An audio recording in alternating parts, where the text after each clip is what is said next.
নামাজ আপনি পড়ছেন না, আপনি নামাজ পড়ছেন না।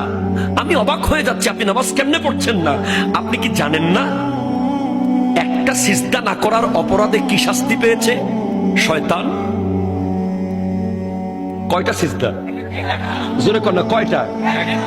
তাও আল্লাহকে না, আল্লাহর নবী আদম আলাইহিস সালামকে একটা সিজদা করে নাই, অহংকার করেছে।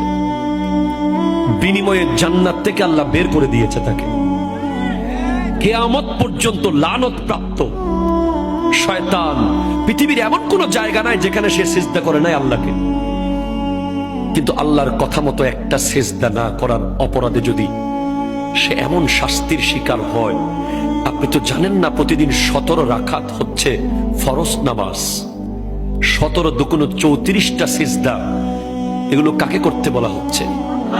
আল্লাহ নিজেকে করতে বলছেন, হাইয়া আলাস সালাহ, হাইয়া আলাল ফালাহ।